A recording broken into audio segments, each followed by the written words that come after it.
avec papy, ça n'a pas été le grand amour dès le premier jour. Hein. Je sais pas, je trouvais qu'il faisait vieux. Hein, et il avait une belle voix. Mais je peux pas dire, je l'ai pas vu en disant « Oh, qu'est-ce qu'il est beau !» Colette, c'est ma grand-mère. Au moment où je l'enregistre, elle est sur le point de fêter ses 90 ans. Tu vois, par exemple, mon kiné, quand je l'ai vu, 1,90 m, et puis c'est vrai, il est grand, il était bien rasé, tout ça, il était beau. Maintenant, après, il se laisse pousser la barbe, mais quand même, il est beau. Hein. Et c'est pour ça que je le garde, autrement, ce qu'il me fait faire, c'est pas terrible. Hein. Ah oui, c'était lui qui avait sonné, et puis j'étais avec ma petite fille et j'entendais pas. Ah, d'accord. Elle me fait rire parce qu'elle a tendance à flasher sur des petits jeunes, des hommes entre 30 et 50 ans.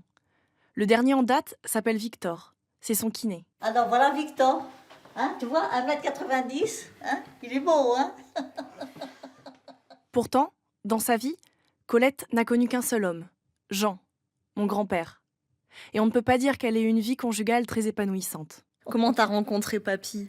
Oh ben, je vais te dire, le garçon qui travaillait avec moi au bureau du personnel, il trouvait que c'était pas normal que je n'ai pas rencontré encore de garçons, mais, mais de garçons pour coucher avec, tu sais, pas uniquement pour se regarder dans le blanc des yeux.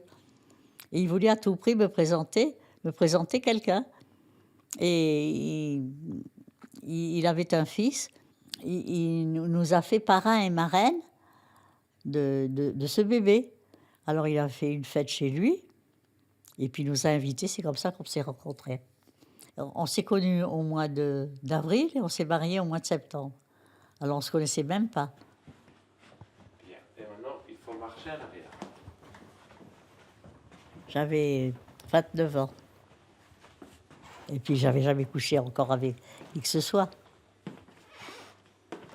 Allez, lève bien les pieds. J'étais une laissée pour compte, comme m'a dit mon mari très gentiment. Moi, je m'appelle Inès. J'ai 24 ans. Je découvre à mon tour la vie de couple après avoir eu quelques petites histoires d'amour quand j'étais adolescente.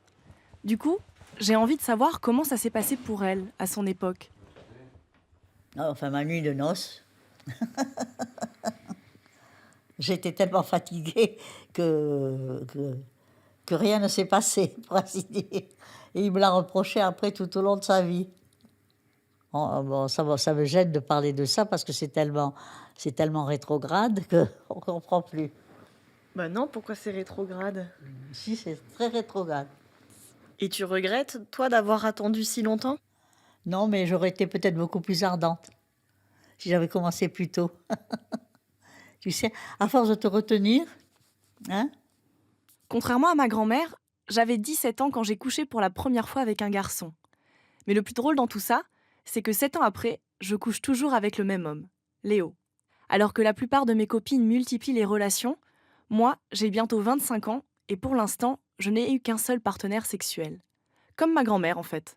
Et puis pour ne pas avoir d'enfants, Jean se retirait. Alors les hommes, ils n'aiment pas trop se retirer non plus. Ça leur fait pas, c'est pas la même jouissance. Et à l'époque, ça existait déjà, les préliminaires, tu sais ce qu'on appelle les préliminaires ? Oui.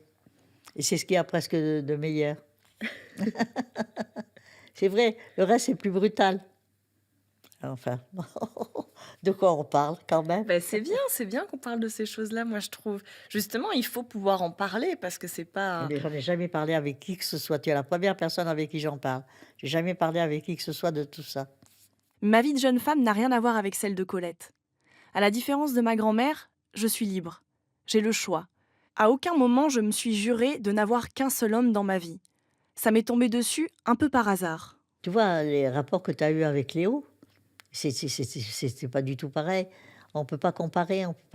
Tandis que moi, je trouve que toi, les rapports avec Léo, c'est formidable, c'est merveilleux. C'est un grand amour, quoi.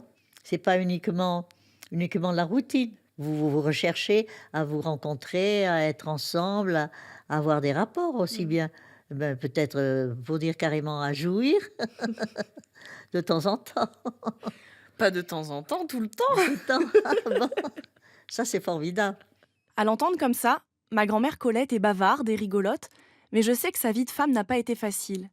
Elle a subi sa sexualité, par soumission à son mari et par peur de tomber enceinte. Non, non, il était assez sexuel, papy. Non, non, mais il m'a joué des tours et moi j'étais innocente, hein. Je croyais tout ce qu'il me disait. J'étais bête, bête.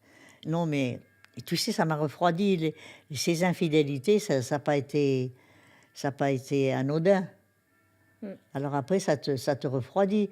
Tu n'as plus confiance. Moi, j'avais perdu confiance. J'étais tout le temps sur le qui-vive. Tout le temps, toute ma vie. À chacune des histoires, tu as su ou il y a des choses que tu n'as jamais su? Oui, je sais, je l'ai pas su, beaucoup, je l'ai pas su, mais je me suis rendu compte qu'il y avait dû y en avoir pas mal. Des coups de quiquette perdus. Toute sa vie, Colette a fermé les yeux sur les tromperies de son mari et ses multiples infidélités l'ont empêchée de prendre du plaisir.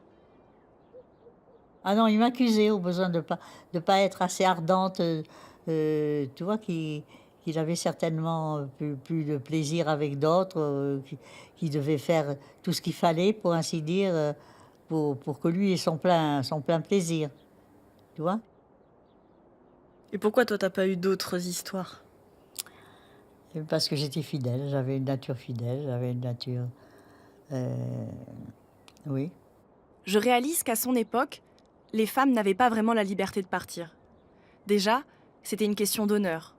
En plus, elles n'étaient pas indépendantes financièrement. Et puis évidemment, il y avait le poids de la morale et de la religion. Parce que t'aurais pu demander le divorce, Oui, ça oui, existait ah à oui. l'époque. Oui. Oh oui, mais quand j'étais au Mexique, je t'assure, je me disais que ce que tu vas faire, mais tu n'as pas de travail, j'avais laissé mon travail. Alors tu sais, reprendre du travail à un certain âge, avec 2 enfants, mais tu sais, il m'en a fait encaisser pas mal. C'est peut-être pour ça que quand il est mort, j'ai pas pleuré.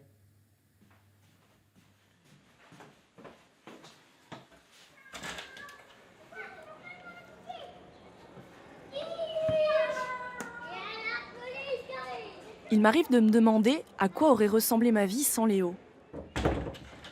Parfois, je me dis que j'aurais préféré le rencontrer un peu plus tard pour avoir d'autres expériences avant et pourquoi pas enchaîner les mecs. Et Léo, est-ce que tu crois qu'il vadrouille un peu? Tu Je sais crois pas. Je crois pas, non. Non, tu crois pas? Mais bon, on n'est jamais sûr de rien. Hein. Oui, oui. Mais je préfère pas savoir en quel cas. Mm. Non, mais quand on pense à l'abîme qu'il peut y avoir entre notre éducation et puis la vôtre, c'est fou, quoi. Ma grand-mère est née en 1928. Comme beaucoup de femmes de sa génération, Colette a reçu une éducation assez puritaine et conservatrice. Elle a complètement intériorisé ce qu'on avait décidé pour elle. Devenir une femme bonne à marier, se plier aux volontés de son mari et passer sa vie à s'occuper du foyer, au point de s'oublier elle-même. J'étais au courant de comment ça se passait. Je Oui. suppose que vous étiez ignorante de Oui, tout. oui, oui, oui. De beaucoup de choses. On savait un peu par les garçons, quand on avait des frères et des trucs, des machins comme ça. Mais enfin. Moi, ma mère m'a jamais rien dit, mon père non plus. Quand j'étais plus jeune, j'ai le souvenir qu'au contraire, on était super curieuses. Avec mes copines, on parlait beaucoup de sexe. J'en avais même parlé avec mes parents avant de coucher avec un garçon. Moi, je savais même pas ce que c'était une capote. Figure-toi que c'était les garçons, dans le train, un jour, ils avaient des noix. Hein, et puis, ils nous ont dit, bon, voilà, on a acheté des noix, on va vous donner des noix. Et ils ont craqué la noix, et puis il y avait un petit ballon qui était sorti, tu vois, un petit ballon de capote anglaise. Et c'est comme ça, et qui s'envolait, quoi, dans le wagon. Oh, quelle honte! Moi, je me rappelle qu'au collège, on avait eu des cours de prévention et on nous avait distribué des préservatifs. Et je me souviens avoir retrouvé les capotes plusieurs années après, et j'étais dégoûtée parce qu'elles étaient périmées et que je n'avais toujours pas couché avec un garçon. Lui, il me reprochait de n'avoir pas fait de contraception. Pour que lui, toujours par rapport à lui, tu comprends, pour pouvoir jouir pleinement de tout.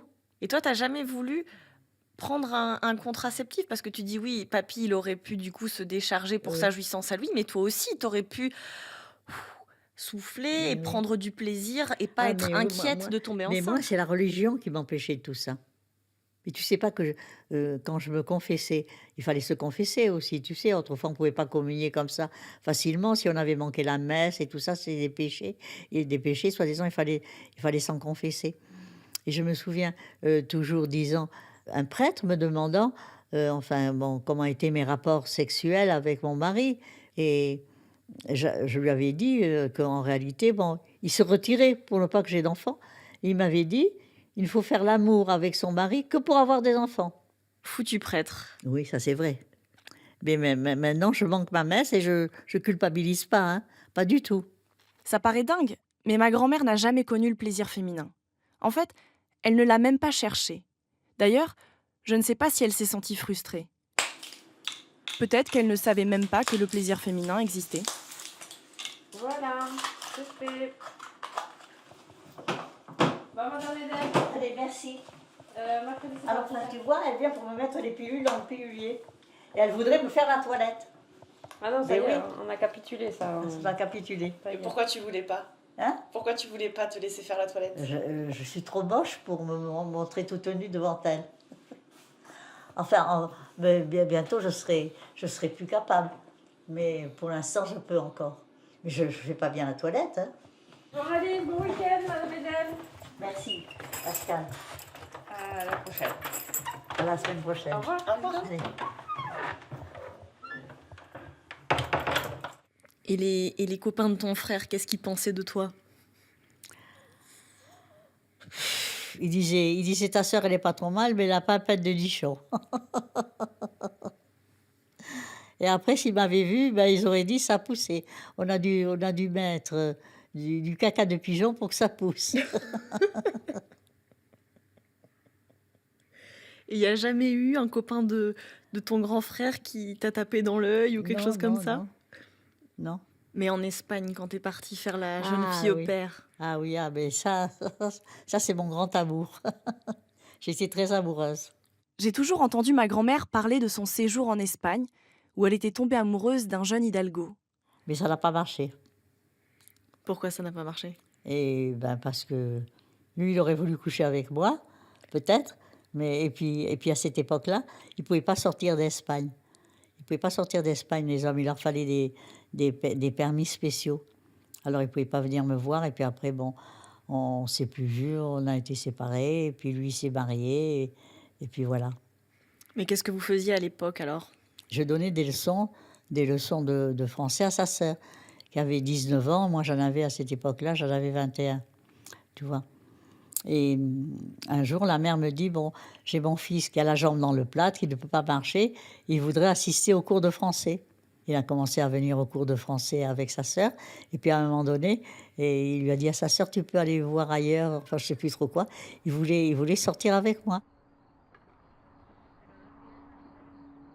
Mais après, quand j'étais sortie de la maison, j'avais le cœur qui battait, tu vois, le cœur qui battait. Et là, je me disais, mais t'es tombée amoureuse de lui.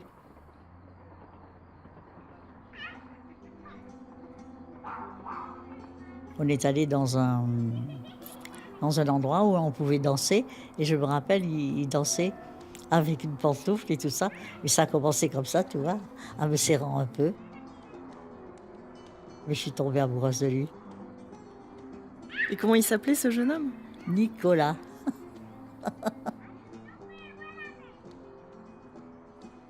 Oui, Nico, il avait un peu flirté avec moi, tu sais. Par exemple, à me passer la main pour toucher les nichons et des trucs comme ça. Tu sais, un peu de flirt, quoi, pour ainsi dire. Mais ça n'avait pas été plus loin. Il avait bien essayé de me faire passer par derrière la voiture pour m'embrasser en disant que ça serait plus commode et tout ça. Mais peut-être il avait d'autres idées dans la tête, hein, va-t-on savoir. Je n'en sais rien. Mais Il ça me te disait- plaisait, toi, qui t'embrasse ou qui te Ah caresse oui, les seins? oui, ça me plaisait, oui. Et il me disait, tu me fais sortir de mes petites boîtes. Ah, c'est rigolo ça, c'est joliment dit. Voilà. Mais tu étais la princesse, Oui, t'étais exotique. oui, c'est marrant. Mais moi, j'étais... que j'étais amoureuse.